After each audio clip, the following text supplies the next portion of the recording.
Hi, I'm Robert. I come to you as an automobile enthusiast that has maintained, serviced, and repaired my own vehicles in excess of 30 years.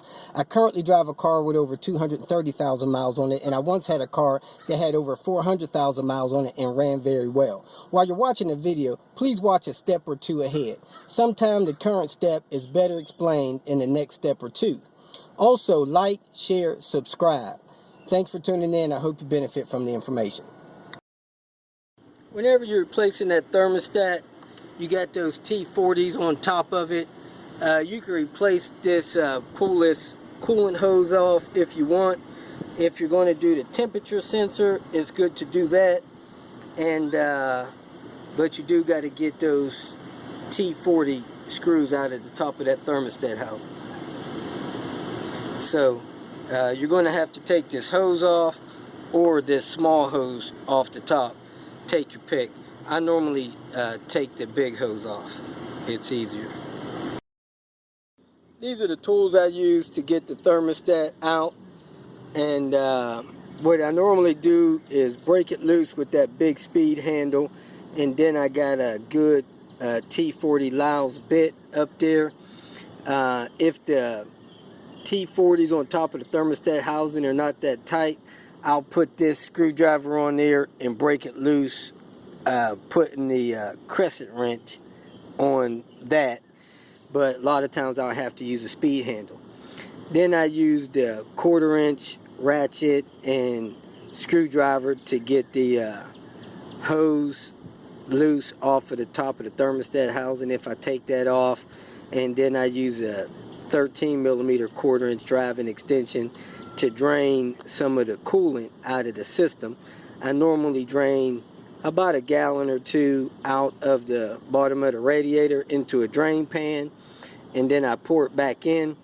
I don't normally change the temp sensor when I do the thermostat job. If your temp sensor is 10 years old, you may want to do that at the same time as well. Just make sure when you put that bolt back in the bottom of the radiator, when you tighten that back in to close off the coolant drain, you don't put it in too tight. You know, just use a couple of fingers with the screwdriver and the ratchet. Don't ratchet that in tight, because if you strip that, you'll be in bad shape with your radiator. First thing I do is come down this side of the radiator, stick a 13mm in there, drain some of the coolant out of the radiator, hopefully get enough out, maybe a gallon or two, so there's not none in this top radiator hose. Then take a 7mm socket and take this clamp loose. To get that part of the hose, take this clamp loose. Now you can pull this top radiator hose off. If this hose is soft or looks like it's swollen or something, go ahead and get a new one to replace it. Aftermarket ones are 19 bucks, something like that. Having a hard time as usual with these T40s up there, so I'm gonna go to my big box and get my tools to get that pulled out. This is how I normally break these two T40 torque screws loose on top of the thermostat housing. Is I put a T40 Laos bit on it. I put it on the speed handle. I set the speed handle about like that. I lean on it, and then I smack it loose with my hand, and it normally breaks them loose. So let me make sure they're broke loose, both of them. Okay, I got both of the screws all the way loose now. So I'll go ahead and take this housing up and out of the way. And then you can see the thermostat in there. Kind of a funny thing, the thermostat's actually broke. So that thing, I don't know if it will be opening or not. This car may have overheated, may have sent it to his grave because of this broke thermostat.